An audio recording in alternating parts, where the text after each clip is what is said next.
দ্বৈতকর পরিহার সহ ঢাকা দোহা 10 চুক্তি ও সমঝোতা, কাতারের আমিরের নামে রাজধানীতে পার্ক ও সড়ক উদ্বোধন। রেল ভ্রমণে 100 কিলোমিটার বেশি দূরত্বের ভাড়া বাড়িয়েছে সরকার, রাজস্ব বাড়বে 300 কোটি টাকা। মালবাহী ট্রেনে রেয়াত সুবিধা বহাল।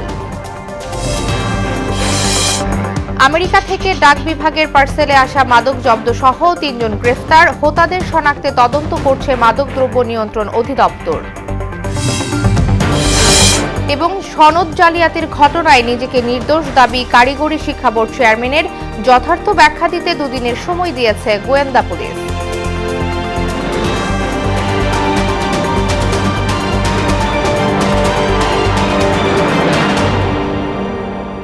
আসসালামু আলাইকুম, সবাইকে মোহনা সংবাদে স্বাগত। শুনছিলেন শিরোনাম, সঙ্গে আছি আনিকা আঞ্জুম। এবার বিস্তারিত। দ্বৈতকর পরিহার আর জনশক্তি রপ্তানি সহ নানা ক্ষেত্রে সহযোগিতার জন্য কাতারের সঙ্গে 10টি চুক্তি ও সমঝোতা স্মারক সই করেছে বাংলাদেশ। চুক্তি স্বাক্ষর অনুষ্ঠানে উপস্থিত ছিলেন বাংলাদেশের প্রধানমন্ত্রী ও কাতারের আমির। প্রধানমন্ত্রী কার্যালয়ে আয়োজিত অনুষ্ঠান থেকে আমিরের সম্মানে নামকরণ করা ঢাকার একটি পার্ক ও সড়ক উদ্বোধন করা হয়। নাসির উদ্দিনের রিপোর্ট। কাতার মধ্যপ্রাচ্যে বাংলাদেশের অন্যতম শ্রমবাজার, যেখানে কর্মরত প্রায় 4 লাখ বাংলাদেশি। এছাড়া জ্বালানি চাহিদার বড় অংশ আমদানি হয় দেশটি থেকে। বিদ্যমান এমন সুসম্পর্ক আরও মজবুত করতে ঢাকা ভ্রমণ করলেন কাতারের আমির Sheikh Tamim bin Hamad Al Thani. সফরের দ্বিতীয় দিন সকালে যান প্রধানমন্ত্রী কার্যালয়ে। প্রধানমন্ত্রী শেখ হাসিনা ও কাতারের আমিরের মধ্যে একান্ত বৈঠক হয়। পরে উচ্চ পর্যায়ের প্রতিনিধি দল নিয়ে দ্বিপক্ষীয় বৈঠক করেন শেখ হাসিনা ও আল থানি। এরপর চুক্তি স্বাক্ষর অনুষ্ঠান। দ্বৈতকর পরিহার, আইনগত বিষয়ে সহযোগিতা, সাগরপথে পরিবহন, পারস্পরিক বিনিয়োগ উন্নয়ন ও সুরক্ষা এবং যৌথ ব্যবসা পরিষদ গঠন সংক্রান্ত চুক্তিতে সই করে 2 দেশ। এছাড়া শ্রমশক্তি, বন্দর পরিচালনা, উচ্চশিক্ষা ও বৈজ্ঞানিক গবেষণা, যুব ক্রীড়া এবং কূটনৈতিক প্রশিক্ষণে সহযোগিতা সংক্রান্ত সমঝোতা স্মারক সই করে বাংলাদেশ ও কাতার। রাজধানীর কালশী বালুর মাঠে নির্মিতব্য পার্ক এবং ইসিবি চত্বর থেকে কালশী উড়াল সেতু পর্যন্ত সড়কটি আমিরের নামে নামকরণ করে বাংলাদেশ। প্রধানমন্ত্রী কার্যালয় থেকে ভিডিও কনফারেন্সে এর উদ্বোধন করা হয়। প্রধানমন্ত্রী কার্যালয়ে আনুষ্ঠানিকতা শেষে বঙ্গভবন যান শেখ তামিম। তার সম্মানে মধ্যাহ্নভোজ আয়োজন করেন রাষ্ট্রপতি মোহাম্মদ শাহাবুদ্দিন। উপস্থিত ছিলেন প্রধানমন্ত্রী শেখ হাসিনাও। জানুয়ারিতে নতুন সরকার গঠনের পর এটি মধ্যপ্রাচ্যের কোনো রাষ্ট্রপ্রধানের প্রথম ঢাকা সফর। নাসির উদ্দিন, মোহনা সংবাদ, ঢাকা। আগামী 4 মে থেকে 100 কিলোমিটারের বেশি দূরত্বে ভ্রমণের ভাড়া বাড়ছে রেলে। আগামীকাল থেকে ওই দিনের টিকিট বিক্রি শুরু হওয়ার মূলত ভাড়ার অতিরিক্ত টাকা গুনতে হবে বুধবার থেকে। এক গণবিজ্ঞপ্তিতে এই তথ্য জানিয়েছে বাংলাদেশ রেলওয়ে। 2016 সালের পর ভাড়া বৃদ্ধির এই সিদ্ধান্তে প্রায় 300 কোটি টাকা অতিরিক্ত আয় করার লক্ষ্য নির্ধারণ করেছে সরকার। তবে পণ্যবাহী ট্রেনে দূরত্ব ভিত্তিক রেয়াতের আগের সুবিধা থাকছে বহালি। শামীমুজ্জামান চৌধুরীর রিপোর্ট। ট্রেনের যাত্রীদের 32 বছর ধরে রেয়াত সুবিধা দিয়ে আসছিল বাংলাদেশ রেলওয়ে। ফলে যাত্রীরা কিছুটা কম ভাড়ায় ভ্রমণ করতে পারছিলেন আরামদায়ক এ বাহনে। তবে সেই সুবিধায় ট্রেনে ভ্রমণ করা যাবে আর মাত্র 10 দিন। এরপরেই বাতিল হচ্ছে রেয়াত সুবিধা। এ সুবিধা প্রত্যাহার হওয়ায় দূরযাত্রা রেলওয়ের 15টি প্রধান রুটে 4 মে থেকে বাড়তি ভাড়ায় রেল ভ্রমণ করতে হবে। বাড়তি ভাড়ার অগ্রিম টিকিট পাওয়া যাবে বুধবার থেকে। লোকসান বা লাইক দিস এইটা কমানোর জন্য এই রিয়াতিটা প্রত্যাহার করা হচ্ছে। রেলওয়ে যাত্রীবাহী ট্রেনগুলোতে গড়ে সবার জন্য ভাড়া বৃদ্ধি না করে শুধু বিদ্যমান দূরত্ব ভিত্তিক রেয়াত প্রত্যাহারের সিদ্ধান্ত নেওয়া হয়েছে। অর্থাৎ 100 কিলোমিটারের নিচে যাত্রায় বাড়বে না ভাড়া। দূরত্ব ভিত্তিক রেয়াতি সুবিধায় 32 বছর ধরে মূল ভাড়ায় 101 থেকে 250 কিলোমিটার ভ্রমণে 20%, 251 থেকে 400 কিলোমিটার ভ্রমণে 25% ও 401 কিলোমিটার বা এর বেশি দূরত্বের জন্য 30% ছাড় দিয়ে আসছিল বাংলাদেশ রেলওয়ে। রেলওয়ে।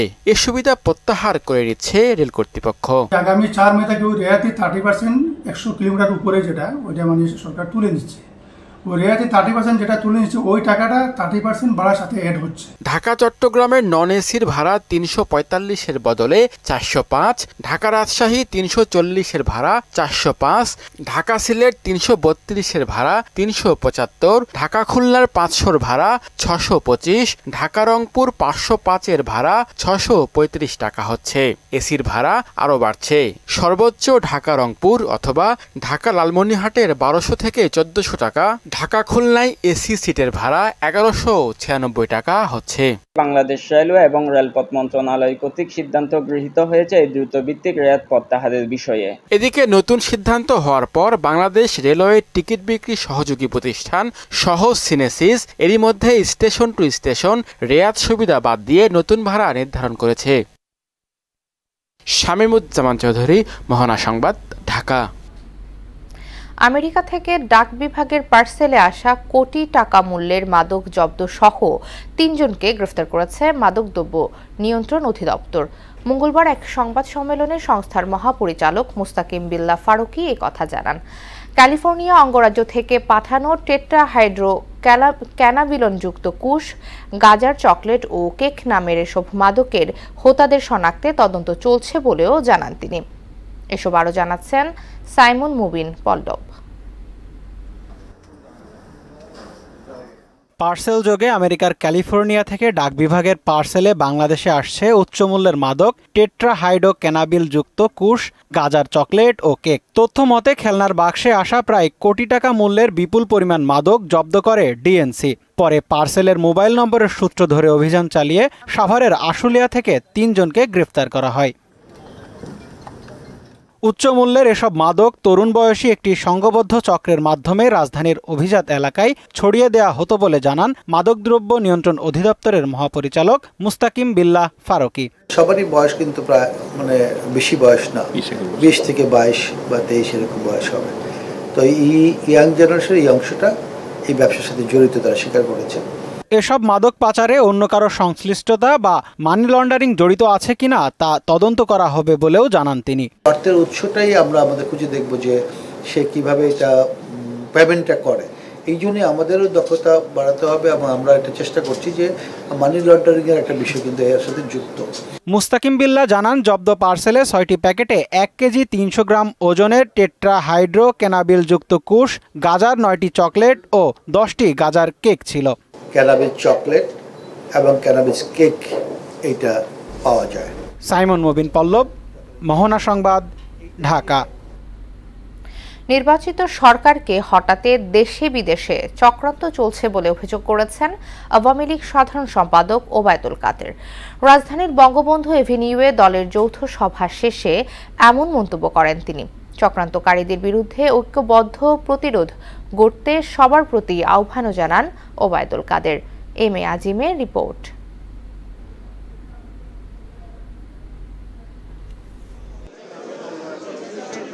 কেন্দ্রীয় কার্যালয়ে মহানগর উত্তর ও দক্ষিণ আওয়ামী লীগ আয়োজিত যৌথ সভায় যোগ দেন দলের সাধারণ সম্পাদক ওবায়দুল কাদের।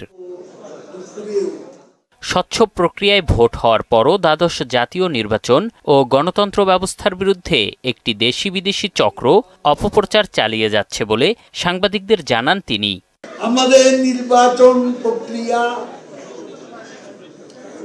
স্বচ্ছ থাকার পরও ভোটার উপস্থিতি সন্তোষজনক থাকার পরও অবিরাম আমাদের নির্বাচনের বিরুদ্ধে, গণতান্ত্রিক ব্যবস্থার বিরুদ্ধে দেশি বিদেশি একটা চক্র অপপ্রচার, মিথ্যাচার চালিয়ে যাচ্ছে। ওবায়দুল কাদের বলেন, বিএনপি ক্ষমতায় থাকাকালে আওয়ামী লীগের 21,000 নেতাকর্মীকে হত্যা করেছে, কিন্তু ক্ষমতার জেরে আওয়ামী লীগ কখনোই এ ধরনের কাজ করেনি। বিএনপি নেতারা কেউ বলতে পারবেন না আওয়ামী লীগ তাদের বিরুদ্ধে কোন ষড়যন্ত্র করেছে। হত্যা রাজনীতিতে আওয়ামী লীগ বিশ্বাস করে না। গণতন্ত্র ও উন্নয়ন অব্যাহত রাখতে স্থানীয় সরকার নির্বাচনে ভোট দিয়ে আওয়ামী লীগের হাতকে শক্তিশালী করার আহ্বানও জানান তিনি। বাংলাদেশ আওয়ামী লীগের হাতকে শক্তিশালী করুন। এম এ আজিম, মোহনা সংবাদ, ঢাকা। যৌথ বাহিনীর অভিযান চলমান থাকায় পার্বত্য অঞ্চলের ৩ উপজেলা পরিষদের নির্বাচন স্থগিত করেছে কমিশন। উপজেলা ৩টি হল থানচি, রুমা ও রোয়াংছড়ি। দুপুরে উপজেলা নির্বাচন ঘিরে আইন শৃঙ্খলা বাহিনীর সঙ্গে আন্তঃমন্ত্রণালয় বৈঠক শেষে একথা জানান ইসি সচিব। এদিকে বিকেলে কমিশন সভায় চতুর্থ ধাপে ৫৪টি উপজেলায় আগামী ৫ জুন ভোটের তারিখ ঠিক করেছে ইসি। এম আর আসাদের রিপোর্ট। 4টি ধাপে 480টি উপজেলায় নির্বাচন শুরু হতে যাচ্ছে 8 মে। এই নির্বাচন সুষ্ঠু ও শান্তিপূর্ণ করতে মঙ্গলবার সকালে নির্বাচন ভবনে আন্তঃমন্ত্রণালয় বৈঠক অনুষ্ঠিত হয়। প্রধান নির্বাচন কমিশনার কাজী হাবিবুল আওয়ালের সভাপতিত্বে এতে মন্ত্রণালয়গুলোর প্রতিনিধি ও আইনশৃঙ্খলা বাহিনীর প্রধানরা অংশ নেন। বৈঠক শেষে সাংবাদিকদের ব্রিফ করেন ইসি সচিব জাহাঙ্গীর আলম। সংশ্লিষ্ট মন্ত্রণালয়গুলোর যার যেটা করণীয় সেটা যাতে সুষ্ঠু নির্বাচনের স্বার্থে সেটা সবাই যত্ন সহকারে করেন, এই বিষয়টি মূলত কমিশন তাদেরকে অবহিত করেছেন। জানান পার্বত্য জেলা বান্দরবানে যৌথ বাহিনীর অভিযান চলমান থাকায় 3 উপজেলায় পেছানো হয়েছে নির্বাচন। পার্বত্য জেলা বান্দরবনের 3টি উপজেলা যথা থানচি, রুমা এবং রোয়াংছড়িতে যৌথ অপারেশন চলমান রয়েছে। তাই গোয়েন্দা সংস্থাসমূহের সুপারিশের ভিত্তিতে নির্বাচন কমিশন এই 3টি উপজেলা নির্বাচন পরবর্তীতে অনুষ্ঠান করবেন মর্মে সিদ্ধান্ত গৃহীত হয়েছে। নির্বাচন বর্জনকারী দলগুলোর অনেক নেতাও এতে অংশ নিচ্ছেন বলে জানান তিনি। রিপোর্টগুলোতে আমরা দেখতে পেয়েছি যে দলগুলো নির্বাচন বর্জন করেছেন মাঠ পর্যায়ে তাদেরও কিছু অনুসারীরা এই নির্বাচনে অংশগ্রহণ করছেন মর্মে আমরা জানতে পেরেছি। সুতরাং নির্বাচন কমিশন আশা করে একটি প্রতিদ্বন্দ্বিতাপূর্ণ নির্বাচন হবে। এরপর বিকেলে নির্বাচন ভবনে কমিশন সভা শেষে চতুর্থ ধাপের উপজেলা নির্বাচনের তফসিল ঘোষণা করেন ইসি সচিব। মনোনয়নপত্র দাখিলের শেষ তারিখ 9 মে বৃহস্পতিবার, মনোনয়নপত্র বাছাই 12 মে রবিবার, মনোনয়নপত্র বাছাইয়ের বিরুদ্ধে আপিল দায়ের 13 থেকে 15 মে, আপিল নিষ্পত্তি 16 থেকে 18 মে, প্রার্থিতা প্রত্যাহারের শেষ তারিখ 9 মে রবিবার, প্রতীক বরাদ্দ 20 মে সোমবার এবং ভোট গ্রহণ যেটা আগে থেকে আপনারা জানেন যে 5 জুন। এম আর আসাদ, মোহনা সংবাদ, ঢাকা। সনদ জালিয়াতির ঘটনায় কারিগরি শিক্ষা বোর্ডের সাবেক চেয়ারম্যান আলী আকবর খান দায় এড়ানোর চেষ্টা করেছেন বলে জানিয়েছে গোয়েন্দা পুলিশ। রাজধানীর মিন্টু রোডের নিজ কার্যালয়ে একথা জানান ডিবি প্রধান হারুনুর রশিদ। অভিযোগ সম্পর্কে সুনির্দিষ্ট ব্যাখ্যা দিতে তাকে 2 দিন সময় দেওয়া হয়েছে বলেও জানান ডিবি প্রধান। ওবায়দুল হক মারুফের রিপোর্ট। সনদ ও নম্বরপত্র জালিয়াতির ঘটনায় তলবের পর ঢাকা মহানগর গোয়েন্দা পুলিশ কার্যালয়ে হাজির হন কারিগরি শিক্ষা বোর্ডের সাবেক চেয়ারম্যান আলী আকবর খান। জিজ্ঞাসাবাদ শেষে কার্যালয় থেকে বের হয়ে গণমাধ্যমের মুখোমুখি হন তিনি। সনদ জালিয়াতির বিষয়ে কিছুই জানতেন না বলেও দাবি করেন তিনি। আমি বলেছি যে আমি এই বিষয়ে কিছুই জানি না, এটা মিথ্যা বানোয়াট ভিত্তিহীন, এটা তদন্ত চলছে, তদন্তকারী কর্মকর্তা আমার সম্পর্কে কিছু তথ্য খুঁজে বের করতে পারে করবে। পরে ব্রিফিংয়ে ডিবি প্রধান জানান সনদ জালিয়াতির ঘটনার দায় এড়ানোর চেষ্টা করেছে আকবর আলী খান। স্ত্রী সহ আটক 6 জনের মধ্যে 5 জনের সম্পৃক্ততা পাওয়া গেছে বলেও জানান তিনি। ওনার ওয়াইফও কিন্তু স্বীকার করেছেন যে সিস্টেম অ্যানালিস্টের কাছ থেকে সে টাকা গ্রহণ করেছে এবং তার কথা এবং সিস্টেম অ্যানালিস্টও আদালতে সৃষ্টি করেছেন। তার তদন্তের ধারাবাহিকতায় কিন্তু আজকে আমরা কারিগরি শিক্ষা বোর্ডের চেয়ারম্যান এবং আমরা পরীক্ষা নিয়ন্ত্রককে আমরা জিজ্ঞাসাবাদের জন্য ডিবি অফিসে নিয়ে এসেছি। সনদ জালিয়াতির সঙ্গে জড়িত থাকার প্রমাণ মিললে আলী আকবরের বিরুদ্ধে আইন অনুযায়ী ব্যবস্থা নেওয়া হবে বলেও জানান ডিবি প্রধান। আমার কাছ থেকে গোপন পাসওয়ার্ড নিয়ে সে আপলোড করে সে সেখানে লক্ষ লক্ষ সার্টিফিকেট বিক্রি করে কোটি টাকা ইনকাম করছে, আর আমি এটা জানি না। এটা বললেই যদি আপনি বিশ্বাস করেন তা আমার করার নেই। গত 1 এপ্রিল রাজধানীর পীরেরবাগ এলাকার একটি বাসায় অভিযান চালিয়ে বোর্ডের কম্পিউটার সেলের সিস্টেম অ্যানালিস্ট AKM শামসুজ্জামানকে গ্রেপ্তার করা হয়। এরপরই বের হয়ে আসতে থাকে জালিয়াতির নানা ঘটনা। এরই মধ্যে বিপুল পরিমাণ জাল সনদ, মার্কশিট, রেজিস্ট্রেশন কার্ড, প্রবেশপত্র, ল্যাপটপ, প্রিন্টার, কারিগরি বোর্ড থেকে চুরি করে নেওয়া মার্কশিটের ব্ল্যাঙ্ক কপির মতো গুরুত্বপূর্ণ নথি উদ্ধার করা হয়। অভিযোগ রয়েছে এই চক্র শুধু ভুয়া সনদই দেয়নি, তারা বোর্ডের মূল সার্ভারে সেই সনদের তথ্য বিকৃতভাবে আপলোড করেও রাখত। ওবায়দুল হক মারুফ, মোহনা সংবাদ, ঢাকা। কলঙ্ক দিয়ে যাত্রা শুরু হলো বাংলাদেশ চলচ্চিত্র শিল্পী সমিতির নতুন কমিটির। বিকেলে এফডিসিতে সংগঠনের নবনির্বাচিত কমিটির শপথ গ্রহণের পরপরই ঘটেছে এক অপ্রত্যাশিত নেক্কারজনক ঘটনা। শপথ গ্রহণ শেষে সমিতির অফিসে এক নায়িকার মেয়ের সাক্ষাৎকার গ্রহণকে কেন্দ্র করে সাংবাদিককে ধাক্কাতে বের করে দেন অভিনেতা শিবা শানু। সেটি থামাতে এগিয়ে আসেন উপস্থিত অন্য সাংবাদিকরা। এ সময় সমিতির আরেক নেতা জয় চৌধুরী তেড়ে যান সাংবাদিকদের দিকে। শুরু হয় সাংবাদিক ও শিল্পীদের মধ্যে তুমুল মারামারি। এরপরই পরিস্থিতি নিয়ন্ত্রণের বাইরে চলে যায়। পুরো এফডিসি পরিণত হয় রণক্ষেত্রে। মারামারিতে রীতিমতো রক্তাক্ত হন বেশ কয়েকজন সংবাদকর্মী। এবার বিস্তারিত। তাপপ্রবাহে পড়ছে সারা দেশ। অসহ্য গরমে হাঁসফাঁস অবস্থা জনজীবনে। অসহনীয় তাপমাত্রায় বেশি বিপাকে খেটে খাওয়া মানুষ। দেশের দক্ষিণ ও উত্তরাঞ্চলের সবচেয়ে বেশি তাপমাত্রায় চলছে এই তাপপ্রবাহ। গেল 24 ঘন্টায় যশোর, চুয়াডাঙ্গা ও খুলনায় সর্বোচ্চ তাপমাত্রা রেকর্ড করা হয়েছে 40.6 ডিগ্রি সেলসিয়াস। সকালে আবহাওয়া অধিদপ্তরে এক ব্রিফিংয়ে আবহাওয়াবিদ খন্দকার হাফিজুর রহমান জানান, আগামী 72 ঘন্টায় বৃষ্টিপাতের সম্ভাবনা কম, ফলে আরও বাড়তে পারে তাপপ্রবাহ। আপাতত আমার বৃষ্টির ওরকম সম্ভাবনা নেই। সেক্ষেত্রে এই মাসব্যাপী কম বেশি তাপপ্রবাহ থাকে। তবে দেশের উত্তর পূর্বাঞ্চলে সিলেট বিভাগের প্রায় প্রতিদিনই কম বেশি বৃষ্টিপাত হচ্ছে। অন্যান্য জায়গায় বৃষ্টিপাতের ওরকম সম্ভাবনা দেখা যাচ্ছে। যখন বৃষ্টিপাতটা হবে, বৃষ্টিপাত হলে তাপপ্রবাহের কিছুটা প্রশমিত হবে। পাট পণ্যের উন্নয়ন ও বিপণনে শিগগিরই সমন্বিত পথনকশা প্রণয়ন এবং তা যথাযথ বাস্তবায়নে পদক্ষেপ নেয়ার কথা জানালেন বস্ত্র ও পাট মন্ত্রী জাহাঙ্গীর কবির নানক। রাজধানীর মোহাম্মদপুরের সূচনা কমিউনিটি সেন্টারে বহুমুখী পাট পণ্যের একক মেলা উদ্বোধন অনুষ্ঠানে তিনি কথা জানান। পরে পাটজাত পণ্যের বিভিন্ন স্টল পরিদর্শন করেন মন্ত্রী। বস্ত্র ও পাট মন্ত্রণালয় আয়োজিত 3 দিনের মেলা শেষ হবে বৃহস্পতিবার। খেলার খবর। সাকিব আল হাসানকে বাইরে রেখে জিম্বাবুয়ের বিপক্ষে টি-20 সিরিজের জন্য 17 সদস্যের প্রাথমিক দল ঘোষণা করেছে বিসিবি। নাম নেই পেসার মুস্তাফিজুর রহমানেরও। 5 ম্যাচ টি-20 সিরিজ খেলতে আগামী রোববার বাংলাদেশে আসছে জিম্বাবুয়ে। 3রা মে প্রথম টি-20 হবে চট্টগ্রামে। একই ভেন্যুতে 5 ও 7 মে হবে পরের 2 ম্যাচ। প্রথম 2 ম্যাচ শুরু হবে সন্ধ্যা 6টায় আর তৃতীয়টি বিকেল 3টায়। শেষ 2 হবে 10 ও 13 মে মিরপুর স্টেডিয়ামে। চতুর্থ ম্যাচ মাঠে গড়াবে সন্ধ্যা 6টায় আর শেষ ম্যাচ শুরু হবে সকাল 10টায়।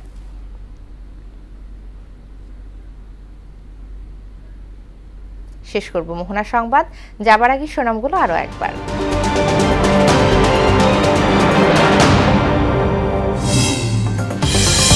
দ্বৈত কর পরিহার সহ ঢাকা দোহা 10 চুক্তি ও সমঝোতা। কাতারের আমিরের নামে রাজধানীতে পার্ক ও সড়ক উদ্বোধন।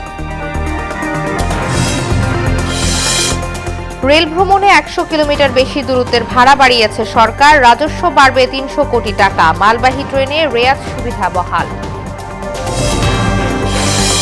আমেরিকা থেকে ডাক বিভাগের পার্সেলে আসা মাদক জব্দ সহ 3 জন গ্রেফতার। হোতাদের শনাক্তে তদন্ত করছে মাদক দ্রব্য নিয়ন্ত্রণ অধিদপ্তর। এবং সনদ জালিয়াতির ঘটনায় নিজেকে নির্দোষ দাবি কারিগরি শিক্ষা বোর্ড চেয়ারম্যানের। যথার্থ ব্যাখ্যা দিতে 2 দিনের সময় দিয়েছে গোয়েন্দা পুলিশ। মোহনা সংবাদে পরবর্তী সংবাদ রাত 12টায়। এছাড়া মোহনার সবশেষ খবর জানতে ভিজিট করুন www.mohna.tv। সংবাদ দেখতে পারেন ফেসবুক এবং ইউটিউবেও। এতক্ষণ সঙ্গে থাকার জন্য ধন্যবাদ।